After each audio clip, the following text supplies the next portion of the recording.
Hello, so I'm going to touch on scenario four, the grocery store. Before I do that, I wanted to talk a little bit about pinpointing and just kind of how we see pinpointing in ABA and OBM. During residency last year, one of my classmates had a presentation on using pinpointing instead of operational definition. So it definitely was an interesting perspective. I do agree that there is some utility to pinpointing. Oftentimes, with operational definitions, it can get a bit murky and ambiguous because of all the jargon and language that we're using as we're trying to define a behavior. The challenge I see with pinpointing is that sometimes behaviors are so complex. So pinpointing is clear and concise, yes, but sometimes a behavior may include more intricacies than I feel like pinpointing can address. So, for example, if I'm measuring aggression with a client, right? For that client, aggression may be hitting, kicking, scratching, biting, any attempts or unsuccessful, any attempts, successful or unsuccessful, right? So pinpointing may say aggression is when the client hits you and that's it, right? Versus operational definition may say any successful or unsuccessful attempt at like any of the following behaviors. So I think it depends on the behavior, but I do agree that pinpointing is clearer and it kind of reduces that confusion that sometimes operational definitions lead to. So in the scenario with the grocery store, basically there's three parts of the unpacking and shelving process.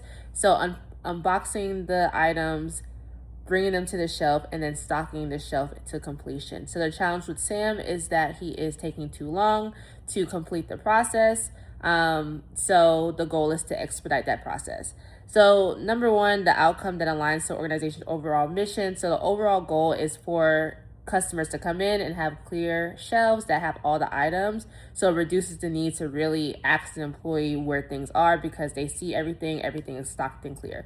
So the overall mission of the organization is an enjoyable customer experience, right? So with him taking too long to stock the shelves, this it this doesn't contribute to the mission because the shelves are now empty, right? So that's the overall mission in relation to this scenario.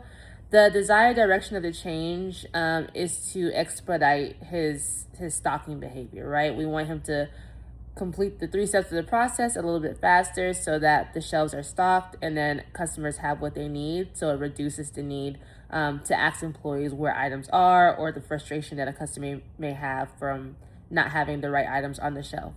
The measurement will be duration because we're trying to expedite his ability to stock.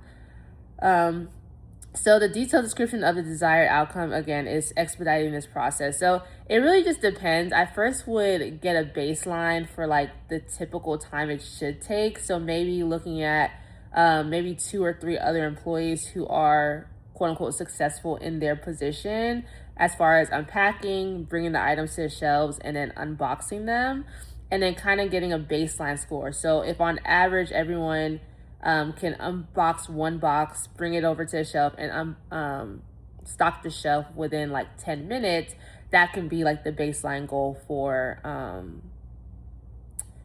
Sam, right? So first creating that time period. So for the sake of just guessing, let's just say 10 minutes is the range it should take to unbox one box, bring it to the shelf, and then stock the shelf. So we'll say it needs to happen within 10 minutes. So the observable behavior that yields the outcome, and we'll kind of go into the pinpoint behavior, right? So I would say Sam will unbox a box, bring it to the shelf, and stock the entire shelf within 10 minutes or less. So it's smart, right? It's specific, it's measurable, it's attainable, and then it's time bound. We have the time in which it should take. And then so for example, if there's a box of shampoo, he should be able to pick that up, unbox it, bring it to the shelves, and stock it. It shouldn't really matter what is in the box because we're measuring it just on the box specifically.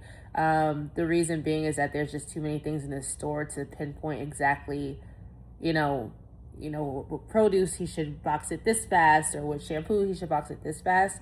If we're assuming all the boxes are the same size, so it should be the same 10 minutes. Now, if we wanted to get more detailed if there was different size boxes. So if there are small boxes, medium and large boxes, we could pinpoint specific goals for each box. So for a large box, we would say 10 minutes or less to do the entire process, right? For a medium box, maybe 7 minutes or less. For a small box, maybe 5 minutes or less. It really just depends on kind of the intricacies thereof.